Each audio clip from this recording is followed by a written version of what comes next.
Et bonjour à tous, bienvenue dans ce nouveau webinaire ConnectWave. Alors, je vais attendre quelques instants que tout le monde puisse se connecter. Je pense que les gens vont nous rejoindre petit à petit. On est parti pour une heure d'échange avec, comme toujours, des intervenants de qualité et puis un sujet qui s'inscrit dans l'actualité. Alors, je rappelle à tous les auditeurs, participants, que vous pouvez à tout moment intervenir dans le webinaire via le chat. Vous pouvez mettre quelques messages et d'ores et déjà d'ailleurs pour nous confirmer que vous entendez bien et que tout fonctionne correctement. Et puis, avant d'entrer dans le vif du sujet, pendant que vous vous installez, je vais dire quelques mots concernant l'association ConnectWave pour ceux qui ne nous connaissent pas encore. Alors, ConnectWave, c'est l'association des entreprises actives dans les domaines de la traçabilité et l'identité digitale des objets connectés tout au long du cycle de vie de l'objet. On fédère un réseau de 10 000 sociétés, une centaine d'adhérents actuellement. On est sur une nouvelle dynamique après la crise Covid qui a un petit peu ralenti les activités, avec cette année, en 2022, notamment la création de pôles régionaux très dynamiques. Donc en Auvergne-Rhône-Alpes, dont l'un de nos invités fait partie aujourd'hui, et puis en Île-de-France également. Et puis, donc, ConnectWave offre, l'objectif de ConnectWave, c'est d'offrir une palette de services assez importante à ses adhérents. Dans ces services, il y a des outils de communication, qui comportent la diffusion d'appels d'offres, de la publicité digitale qui vous permet d'avoir de la visibilité via vos canaux préférés. On utilise LinkedIn, notre site web, on fait des emailing, des newsletters. On a également une activité événementielle avec des sessions de networking, comme récemment à Clermont-Ferrand et puis la semaine prochaine à Paris. On participe à des salons et on propose à nos adhérents des réductions. Alors, cette année, par exemple, sur le salon à venir, Smart Grid, Smart City en novembre. On est encore sur d'autres salons cette année. Et puis l'année prochaine, il va y avoir certainement un village ConnectWave dans les sections IoT de plusieurs salons majeurs, comme par exemple Global Industry ou SIDO. Donc, nos membres participent et ça permet de mutualiser le trafic sur leur stand et ça permet également de renforcer l'attractivité du pôle ConnectWave. Et puis ConnectWave, c'est aussi le fait de contribuer à partager, à développer un savoir-faire en matière de technologie IoT et RFID. Et donc, on propose un catalogue de formation, puisqu'on est organisme de formation agréé par les OPCA et Datadoc. On a une offre de conseils également pour vous accompagner dans vos choix technologiques, dans l'industrialisation de vos projets IoT, dans les scale-up, et puis aussi tout simplement dans le business, de l'étude de marché à la stratégie marketing, on peut aider. Et enfin, ConnectWave, c'est des activités de communication. Et dans ces activités de communication, il y a les webinars qui tiennent une partie centrale, puisque maintenant, on se retrouve presque tous les 15 jours autour de thématiques qui concernent la mise en œuvre de l'IoT et de la RFID. Et aujourd'hui, on va s'intéresser à une problématique qui touche un petit peu tout le monde, puisqu'elle nous touche, nous, en tant que consommateurs, elle touche aussi les producteurs, et puis elle touche évidemment les distributeurs. C'est la question de la traçabilité, de la sécurité alimentaire. Alors, on va parler ce matin avec Emmanuel Rank. Bonjour Emmanuel, vous êtes CEO et fondateur de Yezitis. Bonjour. Bonjour à tous. Donc, Yezitis, c'est une société qui est basée à Clermont-Ferrand et qui propose un ensemble de solutions assez complet dans le domaine de l'IoT, avec entre autres des applications dans le monde de l'agriculture connectée. Tout à fait. Merci. Et je reçois aussi ce matin, pour parler de ce sujet, Julien Thibu. Bonjour Julien. Bonjour, bonjour à tous. Donc, Julien, vous êtes directeur des ventes RFID et protection source chez Checkpoint Systems, qui est une multinationale assez grande, spécialisée dans la production de solutions RFID. Tout à fait. Et alors, Julien, vous avez développé chez Checkpoint une solution assez complète dont vous allez nous parler aujourd'hui et qui permet en réalité d'aider les distributeurs alimentaires pour le pilotage des stocks de produits frais en magasin. Est-ce que c'est ça? C'est bien ça, tout à fait. Je vais vous présenter notre solution qui s'appelle AirFresh ID. Alors, je vais partager mon écran. Allez, je me lance. Donc, je vous disais que je vais vous présenter aujourd'hui la solution Airfresh ID.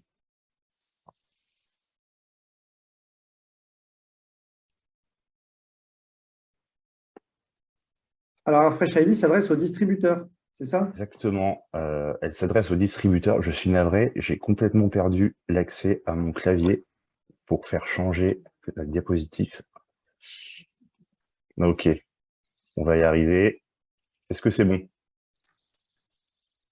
C'est bon. Parfait. Pardonnez-moi pour ce petit couac technique. Ouais. Alors, pour commencer en introduction et pour remettre un petit peu dans le contexte, Checkpoint accompagne l'ensemble des distributeurs alimentaires français, européens dans le monde depuis des années sur des solutions autour de la démarque inconnue, autour des solutions anti-vol. Et on a cette grande expérience déjà de protéger à la source sur une autre technologie qui est la radiofréquence de nombreux produits frais. Quand je parle de produits frais, je pense principalement à de la viande, du fromage ou des poissons.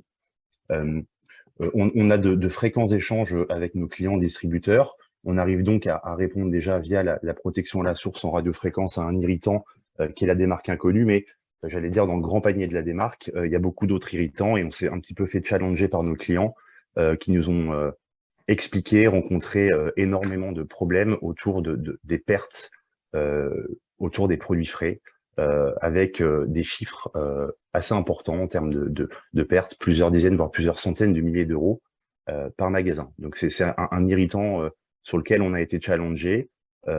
Et la première étape, c'était un petit peu de comprendre le fonctionnement de nos clients, qui nous expliquent finalement que pour gérer les stocks et les produits en DLC, il y a finalement très peu de process en place, ou en tout cas très peu de process poussés.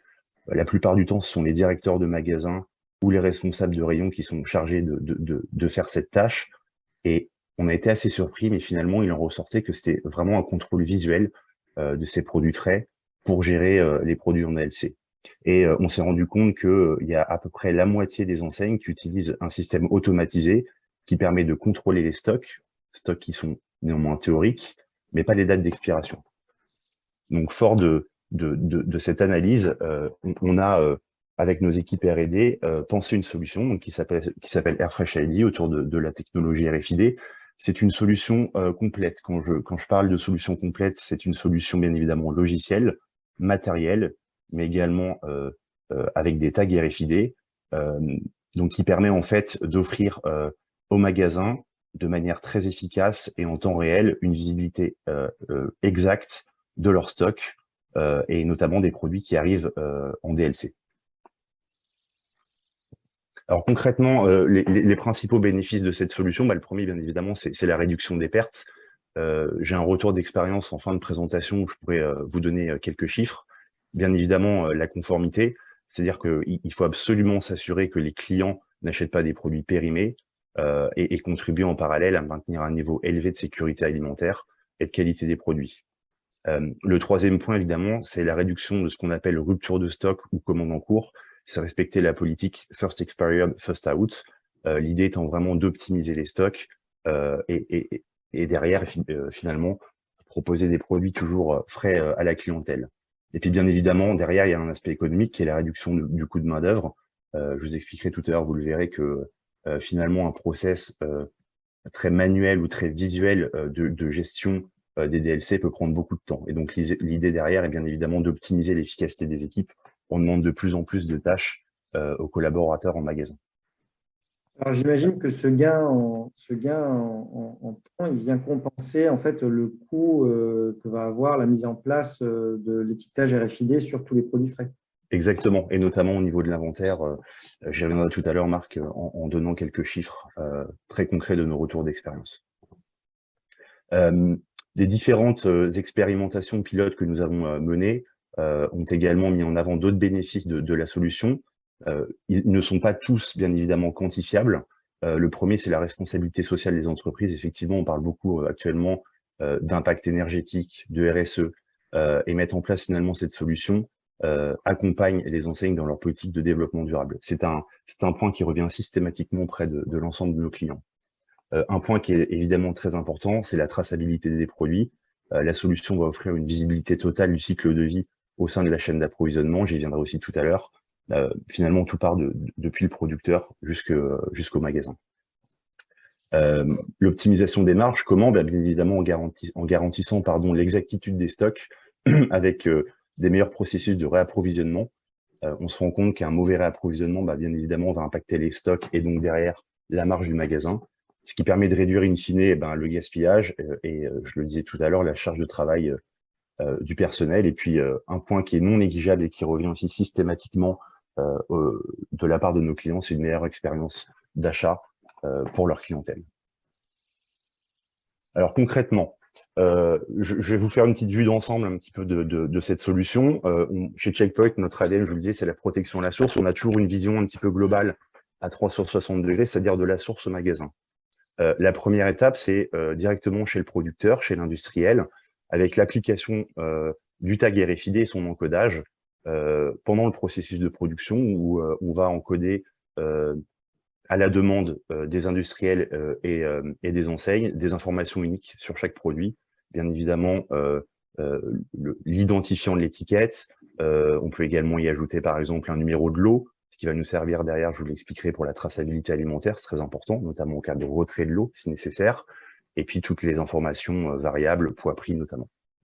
Une fois que ces étiquettes ont été posées et encodées, ça va permettre à l'industriel et vous le voyez sur la photo d'ailleurs, de faire en quelques secondes une lecture complète de ce qui va être envoyé au magasin et de prévenir en amont, via des données fiables, puisque c'est de la collecte RFID, exactement le nombre de produits et le détail de tous ces produits qui vont être livrés en magasin. Bien évidemment, la troisième étape est le transport physique vers le magasin. La quatrième étape, qui est très importante, ça va être la constitution du stock par les employés du magasin. Donc, c'est une réception qui se fait à l'aide du lecteur portable RFID. Comme vous le voyez à l'écran, ça va permettre d'une part de valider, j'allais dire, les informations qui ont été envoyées par l'industriel et de constituer un stock qui, j'insiste, n'est plus du tout un stock théorique, mais un stock réel basé sur la capture des informations RFID en magasin.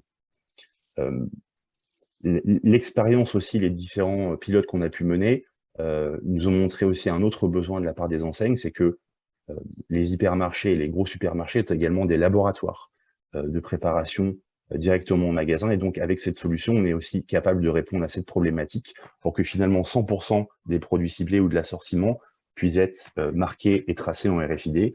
Donc, on va faire finalement la même chose avec les produits en laboratoire en magasin. On va les encoder pour que le magasin puisse gérer son stock de manière uniforme. Et puis les opérations quotidiennes, c'est le 6e point. Les produits sont mis en rayon, certains restent en réserve, et donc la RFID va permettre de faciliter les réapprovisionnements en effectuant des inventaires quotidiens. Encore une fois, les retours d'expérience qu'on a pu avoir, c'est que c'est important d'avoir un inventaire au jour le jour afin d'avoir un stock très précis et bien évidemment maîtriser ses réapprovisionnements. C'est une des clés et un des facteurs de succès de la solution. Et puis, on a un outil de reporting, je vous le présentais tout à l'heure, qui permet en temps réel d'avoir une visibilité claire sur les produits qui sont en surface de vente, mais également en réserve. Et sur cet outil de reporting, chaque magasin peut y mettre des alertes. Et donc, on va lui pousser des informations en lui donnant, par exemple, le nombre de produits qui vont arriver à expiration dans 2-3 jours pour que le magasin puisse mener derrière des politiques d'action commerciale comme des réductions, par exemple. Est-ce que l'inventaire manuel à la RFID, il est plus rapide ou il est plus pratique à faire que l'inspection visuelle des DLC? Bien sûr, oui, il est. Alors, ce qu'on a pu se rendre compte en moyenne, c'est qu'un inventaire manuel prend un petit peu plus d'1 heure par magasin, lorsqu'il est fait encore une fois, puisque je vous le disais en introduction que finalement la gestion des produits frais au niveau de la DLC, c'est très visuel, donc c'est pas forcément efficient, mais effectivement les magasins qui effectuent des inventaires manuels, on est autour d'à peu près 1 heure, là où un inventaire RFID, on va être entre 5 et 10 minutes en fonction de l'assortiment. Ah oui, il y a un gain considérable. Tout à fait, ouais. Et surtout, j'insiste, une capture de données RFID, donc des informations qui ne sont plus théoriques, mais qui sont vraiment des informations fiables, et qui va permettre derrière d'actionner quelques leviers pour avoir une meilleure politique au niveau de la gestion des pertes. Je m'arrête aussi un instant sur l'étiquette RFID, sur le tag. Chez Checkpoint, on est, pour information ou pour mémoire, fabricant de nos propres dîners RFID. L'an prochain, on aura une capacité de production d'environ 3 milliards d'idées. on a développé un tag spécifique pour cette problématique. Outre les caractéristiques techniques, il y a quelque chose qui est très important, c'est les certifications qu'on a derrière. Vous voyez sur ma slide de certification ISEGA pour le contact alimentaire, mais également EECC pour la résistance au micro-ondes. Ce dernier point est très important puisque on a interrogé énormément de clients finaux finalement, les clients de nos clients, les consommateurs, et beaucoup de consommateurs finalement vont acheter des produits frais, notamment sur Barquette, je pense notamment à de la viande ou du poisson, et vont les mettre en congélateur à la maison. Et donc ces barquettes sont destinées à passer dans le four à micro-ondes à la maison, et un inlay RFID est composé notamment, l'antenne est composée d'aluminium, et il ne faut pas mettre d'aluminium au micro-ondes sous risque d'avoir quelques problèmes à la maison. Voilà, donc ça c'est quelque chose qui est très, très important, et donc on a développé ce tag qui fait que il résiste en passage en four à micro-ondes, et donc on assure aussi une sécurité du consommateur à la maison. Alors pour que vous puissiez un petit peu comprendre cette solution, je vous le disais tout à l'heure, solution complète, tag, logiciel et matériel. En termes de matériel, donc le premier point, vous le voyez sur l'écran, c'est le lecteur portable RFID qui va permettre d'effectuer les inventaires, la réception marchandises, donc la constitution du stock, et également la localisation des articles. La localisation des articles, je vais vous donner un exemple sur l'outil de reporting que je vais vous présenter juste après. On va donner un certain nombre de références qui, par exemple, vont arriver à expiration le lendemain. Et donc, en cliquant sur ces références, le lecteur RFID va permettre, à l'aide d'un bip sonore, de localiser de manière très précise les produits pour derrière ou les retirer des rayons ou, par exemple, appliquer des politiques de promotion. On a cette fameuse tablette avec l'outil de reporting qui, encore une fois, est très modulable. On se rend compte que chaque enseigne, finalement, l'utilise différemment et va mettre des seuils d'alerte en fonction de sa propre politique commerciale. On a une station de gestion des pertes pour la mise à jour des stocks, c'est-à-dire que l'ensemble des produits qui vont être collectés dans le magasin et qui sont arrivés à péremption vont passer sur cette station d'encodage, de gestion des pertes, excusez-moi, et ça va permettre finalement de mettre à jour, encore une fois, le stock réel du magasin. Et puis une station d'encodage ou une imprimante qui va permettre, notamment pour les laboratoires, les produits préparés en laboratoire, d'encoder les nouveaux produits. Le reporting, donc je m'arrêtais un instant là-dessus, c'est très important, c'est ce qui va permettre vraiment de monitorer la solution au plus près, d'avoir des résultats très efficients. Ça va vous donner au quotidien le nombre d'articles reçus ou encodés directement en magasin, bien évidemment le stock en temps réel, les réapprovisionnements qui sont nécessaires. On est capable, avec l'outil finalement, de faire des suggestions de réapprovisionnement au plus proche de la réalité et des besoins de chaque magasin. Bien évidemment, les produits périmés ou qui sont sur le point de l'être, le contrôle des articles considérés comme des pertes, et donc les commandes à passer ou bien au centre de distribution ou bien auprès du producteur. Donc on peut imaginer une intégration à terme dans les ERP des sociétés de distribution de cet outil, non? Exactement, c'est effectivement, c'est une bonne remarque, Marc, c'est la prochaine étape et on a déjà commencé des discussions avec l'ensemble de nos clients. J'aurais peut-être dû le préciser en introduction, cette solution finalement est très récente sur le marché, hein. On a commencé les premiers tests et les premiers pilotes cette année. J'y reviendrai tout à l'heure avec un retour d'expérience. Pilotes qui sont très positifs et donc effectivement on est déjà un petit peu en train de réfléchir à la suite, c'est-à-dire comment déployer de manière très simple, très fluide pour l'ensemble de nos clients, pour les magasins, cette solution. Et donc effectivement l'étape suivante, tu le dis avec justesse, c'est l'intégration avec les ERP de nos clients.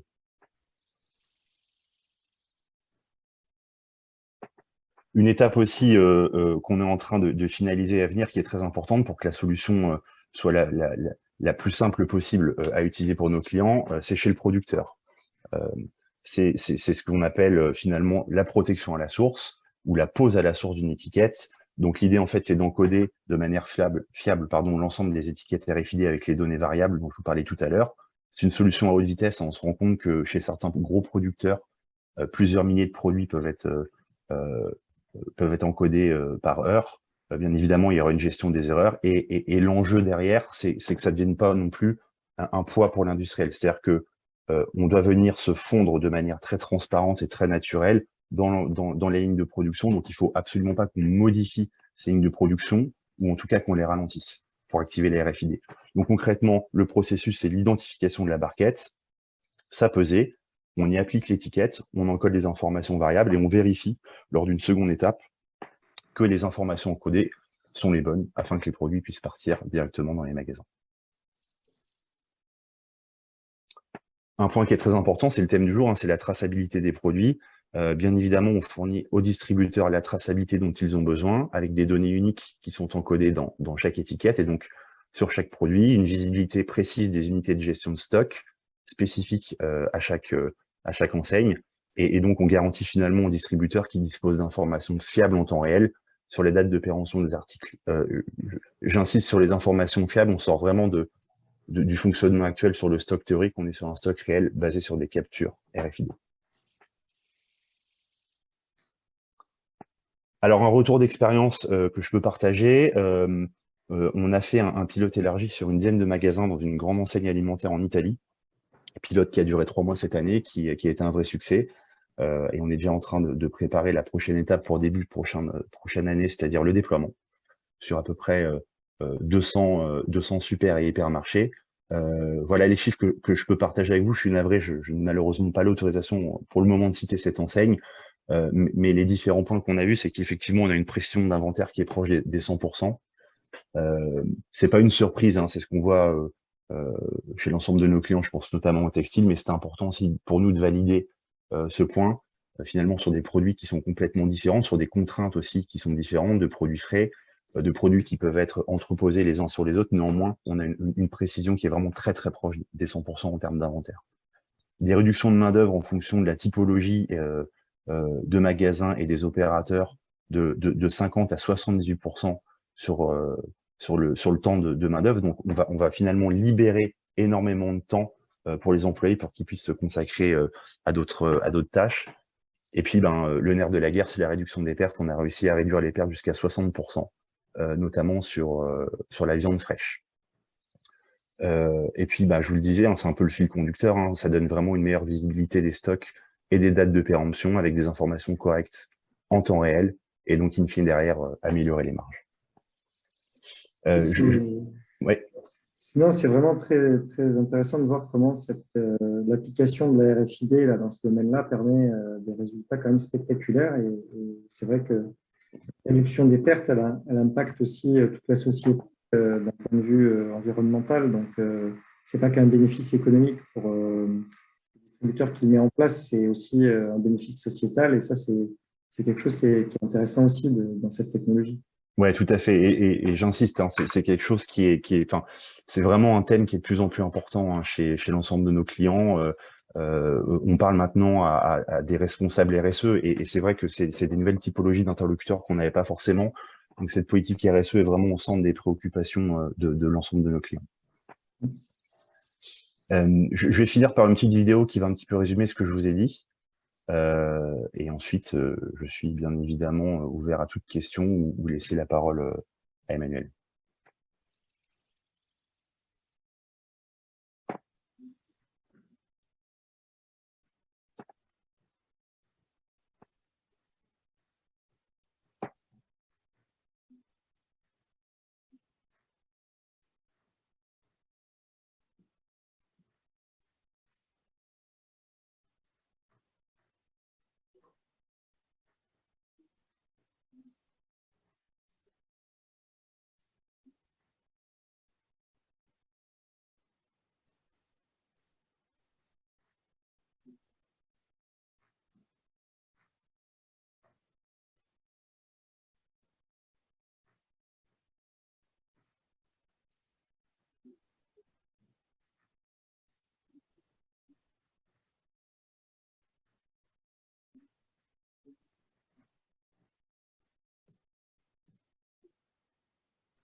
Alors, Julien, on peut peut-être prendre quelques questions pendant pendant que la vidéo déroule à l'écran.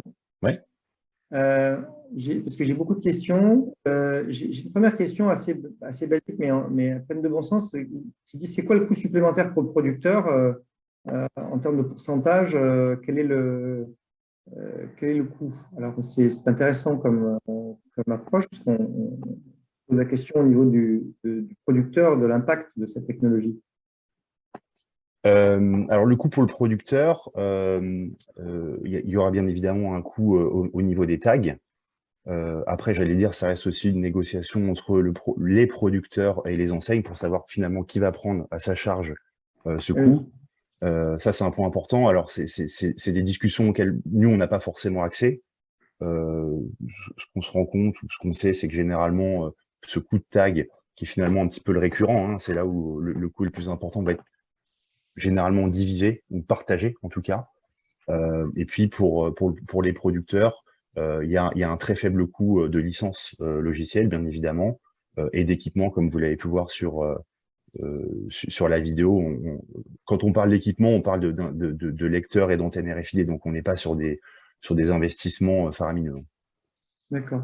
Est-ce qu'il y a des contraintes de stockage, par exemple pour les barquettes de viande, de façon à ce que chaque tag reste lisible au niveau des palettes et de la constitution des palettes? Ça se passe comment? On n'a pas constaté de contraintes. Ce qu'on fait, vous l'avez peut-être vu sur les photos et les vidéos, généralement pour des facilités de lecture et fiabilité de lecture, ce qu'on fait, c'est qu'on met le tag sur le côté de la barquette, ce qui fait qu'on y a accès plus facilement aussi bien chez le producteur qu'en magasin pour la lecture des tags RFID. Si on les mettait sur le dessus de la barquette, comme la plupart des produits sont empilés, alors c'est un petit peu plus compliqué. Mais on est déjà en train de réfléchir à la seconde génération d'étiquettes pour avoir des performances de lecture encore plus importantes. D'accord. On me demande aussi quelle est la norme d'encodage des données dans les tags RFID et quelles sont les informations qui sont encodées, l'article, l'eau, date de péremption. Alors, la norme, c'est les normes GS1, hein, c'est GTIN 96. Et puis, les informations qui sont encodées, finalement, c'est ce que l'enseigne et ou les producteurs vont bien vouloir émettre. Donc, bien évidemment, c'est les informations variables du produit, c'est-à-dire le N, le poids, le prix, et la plupart du temps, effectivement, le numéro de lot, qui est très important, parce que, comme je l'ai dit tout à l'heure, si pour des raisons sanitaires, on doit retirer des produits de la vente, eh bien, le fait d'y mettre les numéros de lot vont pouvoir nous permettre de les localiser très facilement dans le magasin et de les retirer immédiatement. Alors, moi, j'ai une question aussi qui a été posée sur le tag qui va au micro-ondes. Est-ce qu'il y a en fait des données à communiquer de température, de durée? Est-ce que simplement ça passe au micro-ondes? On peut le mettre 10 minutes, ça ne pose pas de problème? Ou est-ce qu'il y a des limites? Alors, c'est une très bonne question. Alors, on peut pas le mettre 10 minutes.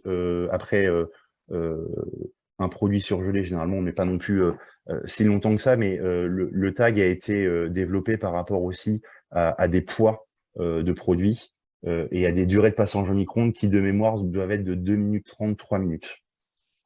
On prend toujours en fait des marges de sécurité, hein. C'est-à-dire que la certification vous donne un temps de passage en micro-ondes, et comme on a, j'allais dire, ce buffer, on peut le mettre un petit peu plus longtemps, mais c'est aux alentours de 2 minutes 30, 3 minutes. D'accord. Alors, j'ai énormément de questions, mais je pense qu'il faudra les traiter après, Julien. Visiblement, Oui, bien sûr. la présentation a suscité l'intérêt de nos auditeurs et c'est très bien. Alors, il y a pas mal de questions, notamment sur l'impact sur les producteurs, si on veut vouloir investir. Et j'ai envie de donner la parole à Emmanuel, parce qu'Emmanuel, il est plus près, en fait. Là, on était vraiment très centré sur la partie distribution. C'est vrai que c'est intéressant de regarder un petit peu ce qu'on va faire au niveau producteur, puisqu'ils sont impactés aussi, hein, c'est toute la chaîne qui va être impactée. Alors Emmanuel, parlez-nous un petit peu de ce que vous faites pour accompagner justement éventuellement le producteur dans ce type de démarche. C'est vrai que merci Marc. Moi, je trouve vraiment la dimension d'approche de Julien autour de la chaîne de valeur qui est parfaite, en fait. C'est le fait d'avoir une continuité de service, en fait. Et quand on parle de continuité de service, il faut être capable d'adresser l'amont ou l'aval. Et c'est un peu ce qu'on veut essayer de faire, nous, de notre côté, en l'abordant par l'identité numérique des objets et être capable à tout moment de proposer des services autour, justement, de ces supports. La RFID étant un support, mais il y a effectivement les codes barres, il y a beaucoup de choses autour de l'identité numérique. C'est un peu ce que je vais vous présenter. Alors, je vais essayer de partager mon écran avec peut-être un peu moins de douleur que Julien. Je vais, je vais essayer. Voilà. Alors, est-ce que vous voyez mon écran? Alors, on le voit, mais il n'est pas en mode présentation. Allez, on y est presque. C'est bon. Voilà. Donc, 2 mots sur YesCities. YesCities, c'est voilà, une ancienne start-up, on va dire, créée en 2016. Aujourd'hui, on est une PME de 120 personnes, 125 même, pour être précis. Donc, nous sommes bureau d'études dans tout ce qui est IoT électronique et également fabricant. Donc, nous avons un site industriel pour fabriquer des objets connectés, des capteurs, des systèmes électroniques complexes embarqués soit dans les véhicules, soit dans des projets autour de l'agroalimentaire. On va en parler, et également sur tout ce qui peut être lié à des problématiques énergétiques. Donc, les problématiques d'énergie qui sont aussi des problématiques actuelles. La création de YesCities et la genèse de YesCities, c'est vraiment l'identité numérique parce que j'ai la chance d'avoir un passé digital et d'avoir beaucoup travaillé sur l'identité des personnes, donc l'identité au travers de différents projets, hein, que ce soit du régalien, que ce soit l'identité de personnes qui prennent les transports publics, voilà, des choses de ce type-là. Et du coup, l'idée générale, c'était de dire, en gros, l'objet, un objet, quel qu'il soit, peut avoir accès à une identité, et cette identité va nous permettre d'accéder à des systèmes de services ou à des propositions de services de valeur. Exemple, la RFID, Julien, est une identité numérique et qui permet de proposer des services liés à tout le process logistique en amont et tout le stock et la gestion de stock au niveau des magasins. Et c'est vrai que l'approche générale qu'on peut avoir dans cette vision agroalimentaire, c'est aussi de répondre au client final dans la dimension, je dirais, certification, origine certifiée, être capable de répondre aux enjeux du champ à l'assiette pour être, pour être très concret. Et donc, c'est un peu l'objet de mon intervention.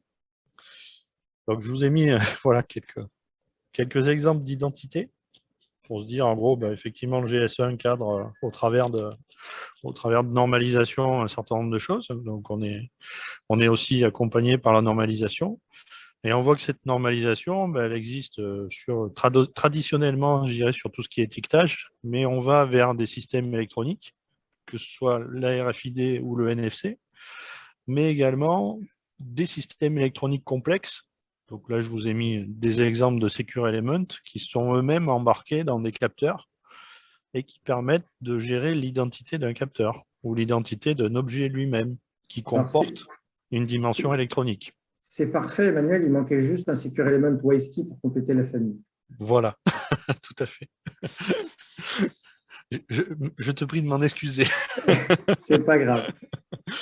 Donc, voilà, l'idée générale de ça, c'est de dire en gros que nous avons une chaîne numérique unique et sécurisée qui est garantie dans le temps parce que voilà, un GTIN est unique. Et également, quand on génère des signatures électroniques à partir de certificats, on est capable de générer des signatures uniques et de les intégrer sur des zones mémoire de composants électroniques. Bien sûr, il y a des enjeux autour de l'autorité de certification. Où est basée l'autorité, comment elle est gérée. Il y a des enjeux aussi de forme du produit final, c'est-à-dire, on a vu des exemples d'étiquetage tout à l'heure, mais un produit final, parfois, n'est pas forcément doté d'étiquette, ou voilà, il y a des variantes. Un produit électronique ou un capteur électronique pour mesurer, par exemple, je dirais, allez, la santé de l'animal, fixé sur l'animal ou proche de l'animal, il faut être capable de l'identifier aussi. Donc, il y a différentes manières d'aborder, je dirais, la forme du produit et la forme du coup de l'objet électronique ou de l'étiquette qui va porter l'information d'identité. Et ensuite, forcément, voilà, pourquoi on fait tous ces projets, c'est pour donner du service, proposer des fonctionnalités. Alors nous, on avait trois valeurs de fond qui étaient authentifier, tracer, communiquer. Authentifier, c'est le thème de base étant c'est un vrai produit, où j'ai un certificat d'origine, où mes données sont certifiées. Donc, c'est en lien avec des thèmes récurrents aujourd'hui qu'on peut porter autour de la blockchain, par exemple, où on pourrait devenir, et c'est ce qu'on souhaite, des portes d'entrée vers la blockchain, par exemple. Le tracé, je pense que Julien l'a énormément évoqué, c'est la dimension logistique, la dimension qualité, la maîtrise des flux d'informations, voilà, la notion de marché parallèle aussi qui peut être identifiée ou en tout cas tracée. Et également, voilà, des notions cartographiques, c'est-à-dire que des lots fabriqués par des producteurs peuvent être identifiés, peuvent être tracés, et donc peuvent faire l'objet de suivi. Et ensuite, dans toute la dimension communication, voilà, l'avantage d'avoir, je dirais, des portes d'entrée vers des services, que ce soit du RFID, du NFC, de l'électronique authentifiée, c'est que derrière, on peut le lier à des informations sécurisées, à des informations liées aux produits, aux producteurs, à la traçabilité, aux transporteurs, et également à toute la dynamique de vente. Parce que l'objectif final, c'est bien de vendre et d'être capable pour un producteur de mettre en valeur ses produits et d'être capable pour un vendeur de les vendre et de faire en sorte qu'ils soient rachetés. Et l'expérience client qui va avec. Exactement. Le client va évidemment pouvoir interagir avec son produit de manière, avec son producteur de manière privilégiée et directe. Et ça, c'est exactement. Une... Donc, cette expérience client, en fait, on est tous et on cherche tous à connaître l'origine du produit ou en tout cas comment a été élevé l'animal, qu'est-ce qu'il a mangé. Voilà, si on parle de tout ce qui est viande. En termes d'agriculture, connaître voilà, les conditions d'exploitation des produits, les conditions de semences, voilà, d'arrosage, etc. On peut imaginer énormément de choses pour aller justement vers une notion d'économie d'énergie, de circuit court, des notions de zéro phyto, voilà, beaucoup de choses et beaucoup d'informations autour de l'identité du produit fabriqué. Alors, je vous ai mis un petit schéma pour représenter un peu ce que c'est l'identité numérique et comment on l'aborde. Donc, tout à l'heure, on a parlé pas mal de RP et de l'eau de fabrication. Un producteur ou un négociant, un distributeur travaille avec les ERP, des WMS pour la partie logistique. Et ce qui est important et stratégique, c'est la notion de lot ou d'ordre de fabrication, ce que j'ai matérialisé comme étant OF. Et donc, on a construit depuis maintenant 7 ans cette notion de plateforme d'identité. Vous voyez, mon schéma, il a 7 ans. Donc, il n'a pas bougé. Et l'idée générale de tout ça, c'est de dire, en gros, je crée des liens entre des ERP de fabrication, des systèmes de personnalisation de puces électroniques, donc dans une dimension usine, donc que ce soit de la perso de tag ou de perso de puce. Et ensuite, au travers de systèmes en fait sécurisés, je suis capable de générer des identités numériques et je suis capable, au travers de ces systèmes-là, de les authentifier. C'est un peu la case de droite ici.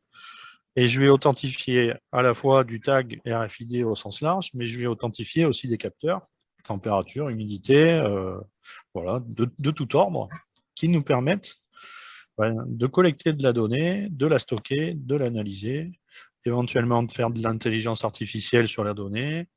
Et donc, notre cœur et notre vision, c'est de dire, en gros, je suis capable d'authentifier et de stocker des données de tout ordre et au travers de ces données, de proposer des services. C'est vraiment cette dimension-là qui est vraiment importante.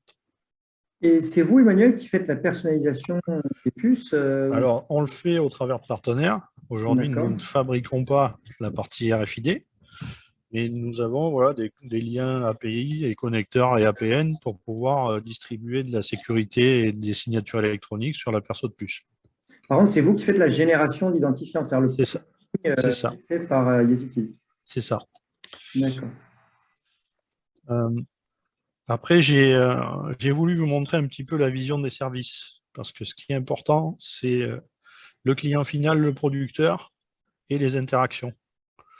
Donc, on l'a vu tout à l'heure, tout ce qui est, je dirais, distributeur, Ils sont au milieu de la chaîne, je dirais, entre un producteur et un client final. Et l'idée, c'est de dire d'arriver à faire ce lien entre tous les acteurs. Donc, bien sûr, un client final, je ne vais pas le redire, mais va être intéressé sur les données du produit. Donc, comment lui donner accès à des informations fiables et sécurisées au travers, bien sûr, d'un niveau de sécurité d'identifiant. Voilà, on ne va pas réinventer la roue, on est proche de GS1, voilà, on est capable de porter de la normalisation sur des systèmes standards ISO et d'être capable aussi de se projeter dans l'avenir et de dire en gros, ben, j'ai des systèmes qui me permettent de proposer une identité sécurisée d'un produit et d'être capable, je dirais, de traiter des états du produit en fonction de la chaîne de vie du produit lui-même. Je m'explique. Par exemple, un produit passe d'un état, je dirais, fabriqué à un état prêt à expédier. Eh ben, ça permet en gros de l'expédier, de transmettre des données à l'ERP pour lancer des bordereaux de livraison. Alors, il y a toute une dynamique digitale derrière ces systèmes d'identification. Ensuite, ce qui peut être intéressant, c'est quand on est dans je dirais, dans une démarche producteur à l'export, c'est être capable aussi de lier des données de certification à un produit. Donc, par exemple, tout ce qui est douanier, ou voilà, un producteur de vin, par exemple, va être intéressé de lier à une puce électronique sur une étiquette des dimensions et des propositions de données liées, par exemple, au certificat douanier ou liées à des informations d'expédition de tout ordre, mais qui permettent de compléter la gamme de services. Le producteur fabricant, ben, il a des garanties, c'est-à-dire qu'il il va pouvoir, lui, certifier ses produits, donc protéger ses produits. Il va pouvoir lui-même identifier l'ensemble de ses lots de fabrication et le positionnement de ces lots au travers des différents distributeurs. Il va pouvoir être acteur de la chaîne supply.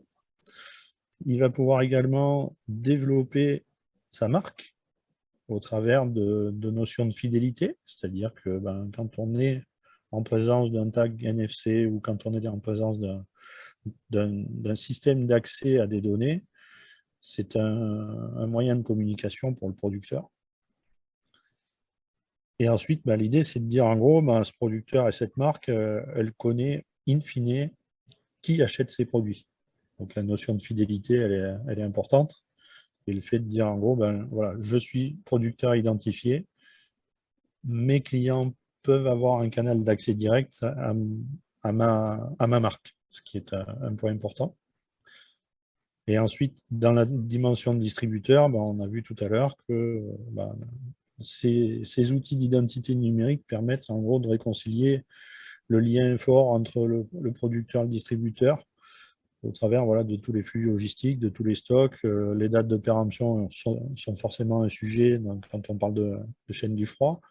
Nous, on travaille beaucoup des petits capteurs de température, humidité pour les conditions de livraison aussi, les conditions de transport, c'est-à-dire que, par exemple, sur une caisse de viande, on va être capable de positionner un petit capteur température humidité dans la caisse pour contrôler toute la chaîne de transport d'un point de vue température, humidité, et proposer à la fois aux distributeurs, aux transporteurs, et voire même plus tard jusqu'au client final, le fait de dire en gros, cette viande-là a été transportée dans les meilleures conditions et j'ai un certificat qui le prouve.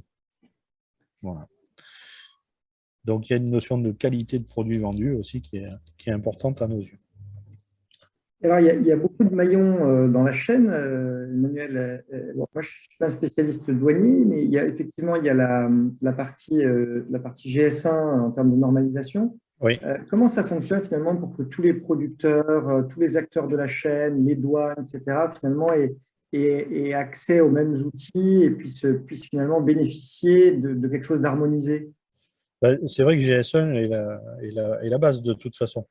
Ce qu'il faut, on n'est pas là pour réinventer des choses existantes qui fonctionnent.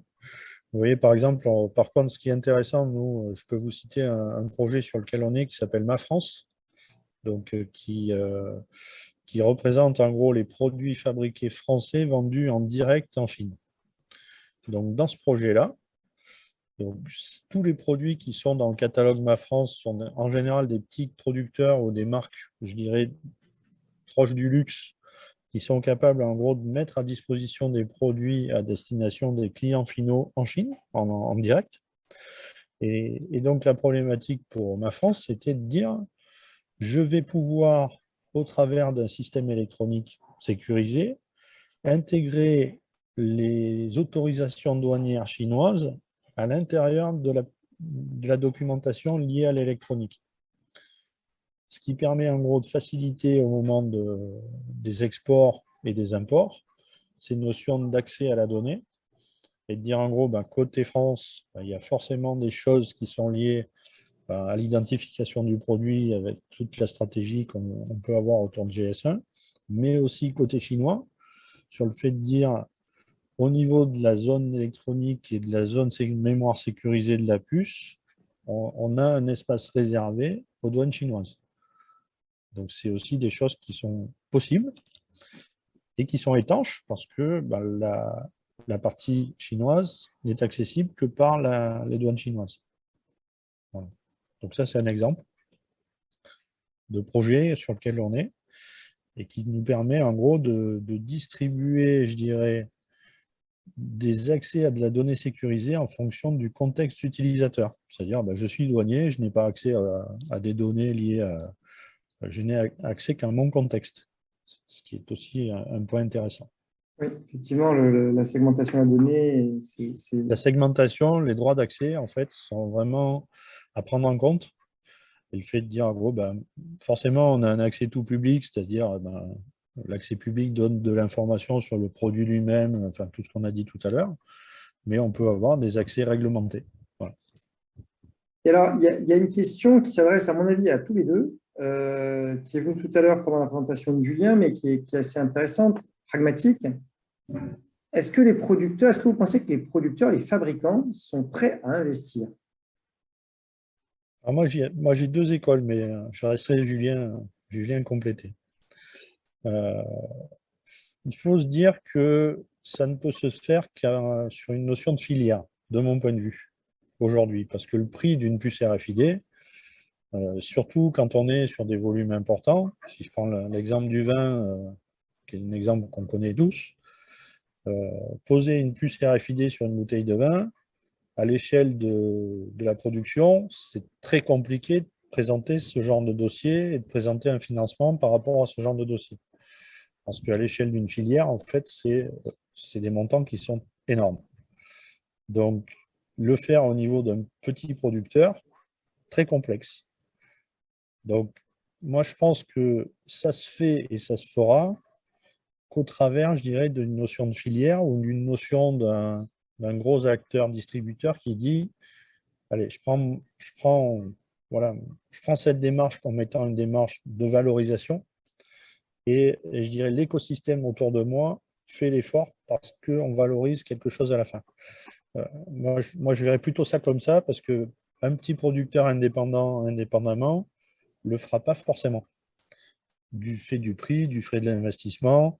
Et je pense que je pense que Julien doit le savoir plus que tout, c'est que voilà, ces gros acteurs qui ont cet écosystème de filière vont y trouver leur compte, vont être capables d'investir et vont être capables de fédérer l'ensemble des producteurs, distributeurs agroalimentaires pour aller vers cette partie-là. Voilà un peu ce que j'ai en tête. Voilà. Pour vous, on est dans le camp en fait, des négociants, typiquement par exemple dans le secteur du vin. Par exemple, mais c'est vrai que voilà, je ne suis pas certain que même si j'ai vu des producteurs indépendants de vin qui m'ont demandé la solution complète pour intégrer tout ça dans leur système, mais encore une fois, c'est des grands crus qui ont les moyens et ce n'est pas tout le monde à ce stade qui est capable de porter ce genre de projet. Voilà, Decathlon l'a fait, voilà, très bien.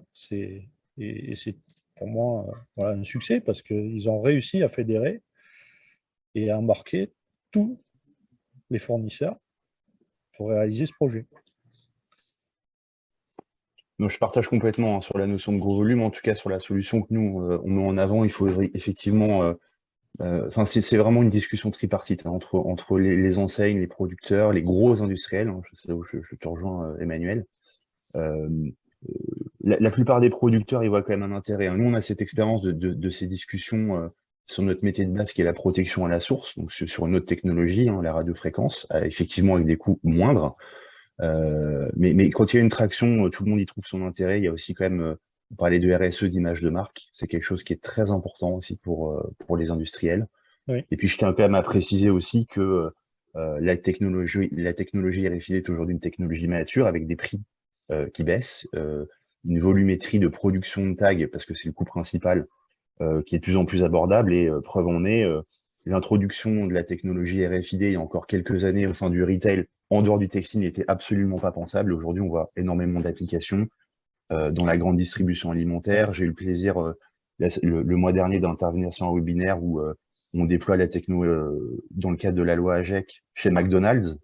On parlait de vin, de champagne. Voilà. Aujourd'hui, il y a énormément d'avantages et des coûts qui baissent qui font que on croit très fort au déploiement de ces technologies.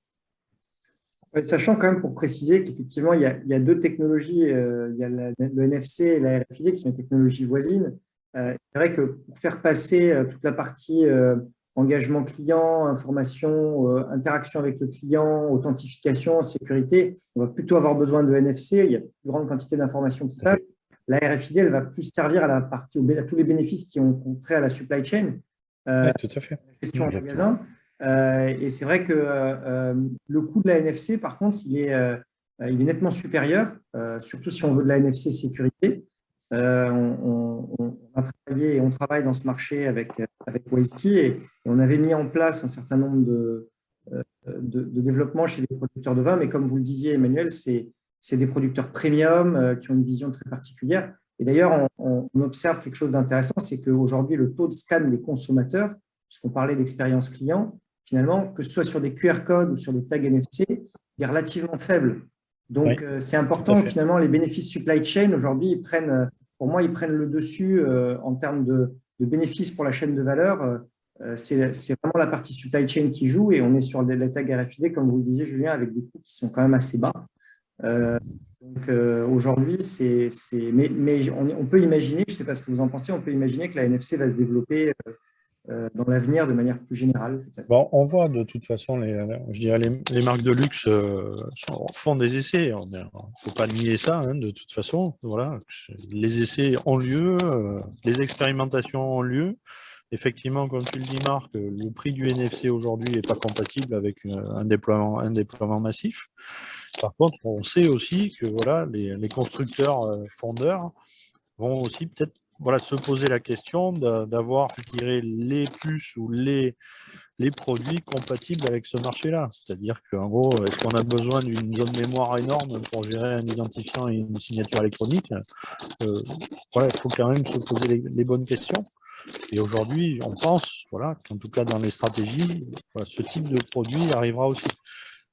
Avec le minimum d'un point de vue espace mémoire, un peu de sécurité, parce qu'on est capable aussi de faire de la sécurité logicielle, et d'être capable de proposer des solutions qui correspondent au marché. Voilà. Alors, j'ai des questions assez techniques. Quelqu'un qui nous demande si, alors je lis la question, les utilisateurs utilisent l'espace EPC pour mettre les informations, mais doivent le protéger par un code dans la partie reserve de la puce pour éviter des modifications ultérieures non souhaitées. Comment peut-on permettre tout de même la lecture de l'EPC par les douanes? Alors, l'EPC, c'est la partie UHF. Oui. Donc, l'EPC, l'UHF, c'est, de mon point de vue, une fois que c'est verrouillé, c'est écrit, il y a du réinscriptible de mémoire, mais bon, voilà, c'est, je dirais, je pense, plus limité que la partie NFC où on va pouvoir gérer de l'authentification forte avec le DNA de NXP, par exemple, ou des choses plus complètes. Donc, je pense qu'il y a les deux niveaux. Voilà. Donc, si on est sur l'UHF, ça reste quand même plus orienté sur de la donnée de premier niveau sur la partie EPC. Il peut y avoir de la user memory ou qu'on doit pouvoir sécuriser, mais là, je ne suis pas assez technique de mon côté. Mais Julien, je te laisserai compléter si tu veux. Mais voilà, je pense que voilà, le NFC permet d'avoir un niveau de sécurité plus élevé.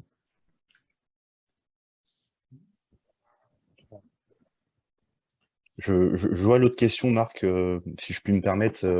Je t'en prie, vas-y. Peut-être avant de conclure. Alors, effectivement, il y a des doubles tags aujourd'hui de technologie NFC RFID. Oui. Petit commentaire là sur la loi AGEC qui est une contrainte pour McDonald's. Bien évidemment que la loi AGEC est une contrainte, mais la loi AGEC n'impose pas à l'ensemble des restaurateurs la RFID. La RFID, c'est une réponse technologique et beaucoup de tests ont été faits sans cette techno. Et quand il faut gérer, tracer, gérer des cycles de vie de millions de contenants, faire des inventaires au quotidien, parce que si j'ai pas le bon nombre de contenants, j'ai un impact business qui est immédiat, alors la technologie RFID s'est imposée de manière très naturelle. Merci Julien. Et puis, on approche de l'heure de conclure ce webinaire qui a été animé par beaucoup de questions, de réponses. Donc, je voudrais remercier tous les participants, Julien, Emmanuel. Merci à vous. Merci à tous. Merci. Tous les intervenants et les auditeurs qui ont posé des questions intéressantes, certains plusieurs fois. Donc, merci à tous. On vous retrouve prochainement à nouveau pour un webinaire dans quelques semaines. Et puis, alors le 10 novembre, ce sera la technologie au service de l'économie circulaire dans l'industrie. Et le 24 novembre, comment engager et fidéliser vos clients grâce à l'IoT. Voilà. Merci à Mélanie qui m'a rappelé les titres du webinaire que j'avais oubliés. Je souhaite à tout le monde un très bon appétit et je vous dis à bientôt. Merci à tous. Merci. Au revoir. Au revoir. Au revoir.